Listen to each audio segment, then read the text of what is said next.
ଫୁଲବାଣୀ କନ୍ଧମାଳର କବି ସ୍ୱପ୍ନ କୁମାର ତ୍ରିପାଠୀଙ୍କ ସ୍ୱାର୍ଥ ରାଜନୀତି ଭ୍ରଷ୍ଟ ଚେତନା। ଉଡ଼ୁଛି ଏଦେଶେ ତ୍ରିରଙ୍ଗା ପତାକା, ବିଜୟର ମହାଟିକା, ସ୍ୱାଧୀନତାଧାରୀ ଉନ୍ମାଦପଣ, ବାକ୍ୟବାଣ ପରିଭାଷା। କିଏ କାହାକୁ କହେ ତାନାଶାହୀ, ଆଉ କେ ଆଉରଙ୍ଗଜେବ। ଦେଶର ମମତା ହୃଦୟ ନବାହେ, ଆପଣାରେ ସତ୍ତ୍ୱ ସିଦ୍ଧି। ନୀଚ ରାଜନୀତି ହୃଦୟଧାରେ ବାହନ୍ତି ଏ ରାଜନେତା। ସ୍ୱାର୍ଥ ସିଦ୍ଧ ପାଇଁ ତଣ୍ଟି କାଟିଦେବେ, ଉପରେ ସେ ଚାଟୁ କଥା।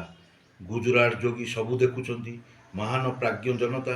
କଠଉ ପିନ୍ଧି ବୁଲୁଥିଲେ ସିଏ, ଏଇ ଭାରତ ବିଧାତା। ଅସଂଖ୍ୟ ବିପ୍ଳବୀ ମରି ଶୋଇଗଲେ, ଗୁଳିବିଦ୍ଧ ଶରୀର। କିଏ କଳାପାଣି, କିଏ ଫାଶୀ ଖୁଣ୍ଟ, ଇତିହାସ ସାକ୍ଷ୍ୟକାର।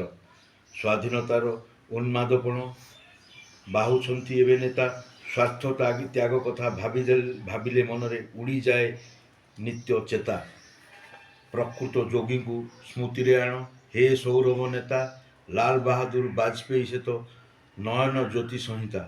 ସ୍ୱାର୍ଥ ଚେତନା ଅହଙ୍କାରୀ ମନ, ନବୋଲାଏ ସେ ନେତା। ଜନତାର ଚକ୍ଷୁ ସବୁ ବାହିପାରେ, କିଏ ମାନବରେ ହିତା। ମାତ୍ର କେହି ସ୍ୱାର୍ଥୀଙ୍କ ପାଇଁ କଳୁଷିତ ରାଜନୀତି ଭାଷା। କବି କହେ ରଚନା ଆଧାରେ ବୁଝି ନେବେ ଜନତା।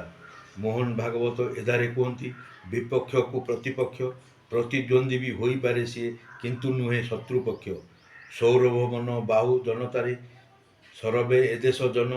ରାଜନୀତିରେ ଅସ୍ପୃଶ୍ୟ ଚେତନା, ହାସ୍ୟାସ୍ପଦ ଅଭିମାନ। MP MLAରେ ଜିତିଗଲେ ଆମେ, ଚଢ଼ିବାନି ସ୍ୱର୍ଗ ସିଡ଼ି। ହାରିଗଲେ ନୁହେଁ କେବେ ନର୍କଗାମୀ, ନେତ୍ର ଖୋଲ ହେ ମାନବ ପିଢ଼ି।